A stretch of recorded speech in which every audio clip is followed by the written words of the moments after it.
Hey everyone, it's Clint. Welcome to Sweetcast. It's been almost a week since I've posted a video and I feel terrible about that, but I've been insanely busy with things like fixing my car, like see the back of my hand here. It doesn't look that bad, but it kind of hurts. It's irritated from moving wrenches with my hand pressed up against pointy metal objects. The good news is I got the thing fixed myself. That doesn't happen very often, but when it does, I go get pizza. So I did it. Um, I've had an intense amount of things to do, and I've started thinking about making YouTube videos and how does that help you make comic books. And it comes down to marketing, and I think everyone knows that. Like to make people know that you exist and that you have books out. But beyond that, I think that YouTube, there could be a lot of motivations and a lot of things to aspire to in YouTube that you could make really great content. I've been toying with the idea of posting once a week, and I know a lot of people like, you got to post every day, and I have said that many a time, but I think I could make better videos if I posted once a week. Um, and part of that is kind of why the reason I have this book up here, Self-Editing for Fiction Writers. And this is essentially like the ability to sit down and think about what it is that you're creating and make it better and make it purposeful as opposed to off the top of your head. Now, I get YouTube videos are the most disposable of media, and that's kind of the charm with many YouTube videos, though there are a lot that have been had a lot of effort put into them. Anyway, so just want a couple thoughts here on writing or any creative endeavor. I know a lot of people will tell you, some people will tell you that if you start off writing fiction for novels like prose fiction, it doesn't translate well into comics, and it just doesn't make for a good comic book writer.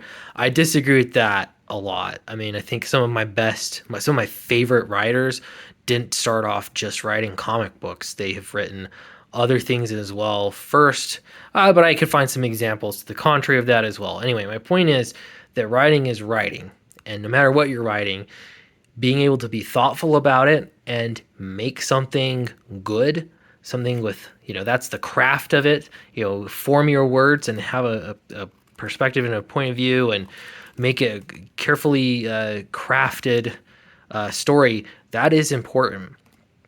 So, with this book, it goes over a lot of the just things that you need to do with writing. I'm just going to look at the table of contents here. And while you could add some for the specifics when it comes to writing comic books, really all of these could be the same. Like, unless you want to talk about panel breakdown or you want to talk about the artwork. But this isn't about artists right now. This is about the writers. All of this stuff is so important and absolutely 100% exists in comics. Show and tell, show don't tell. Sometimes you have to tell. Show and tell is important to understand. You've heard that all the time. Characterization and exposition, also important. Point of view, proportion, which is an interesting concept, also applies in comics. Dialogue, mechanics, see how it sounds. Interior monologue, easy beats, breaking up is easy to do. Once is usually enough. Sophistication and voice, and reaching this level of sophistication and voice, that is the promised land. That's when your book goes from being just writing something, to just having written something, to writing something that is impressive, that sticks with people after time. And so it massively important. Anyway, I highly recommend this book. It doesn't matter if you're writing comics or writing anything else. It's so helpful, especially if you want to be a writer. Massive. I actually want to reread this thing again because I do think it's helpful. So I want to focus on making better content. And if that takes a little bit more time to make better said content, that's a great thing.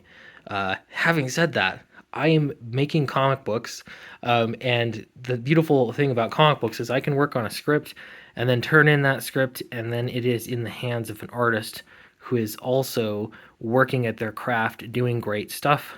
But while they're doing that, I can then work on something else. because it just doesn't take as long to write as it does to draw. Though I'm finding out that I'm a pretty slow writer. Really, I want to be accurate about everything. So that ends up making me a slow writer. I think there are worse things in the world, though. Anyway, so really appreciate you listening to me. This is, I guess, more of a check-in than anything. But I will see you in the video probably tomorrow because this was just a quick check-in. And yeah, this year is gonna be it's gonna mean a lot to me this year in making comics as to, is this a sustainable model that I have? Even if I'm not posting every single day, are people interested in what it is that I'm publishing? And I don't know, it'll be super interesting to find out. So appreciate those of you that watch my videos, and support my comic books. That's the most important thing. And yeah, one other thing too, if you've watched this far, I really want to work on some of my marketing materials outside of YouTube.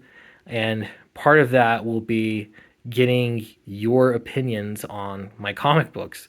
So if you read Downcast and you're willing to give me a little blurb about what you thought about Downcast, that can be really helpful to me for marketing material. Because I can show that in maybe a little video ad that I'm going to be making, or elsewhere, just to have your, I guess, testimonials, reviews, whatever, just comments, like if you're going to write a cover quote for it.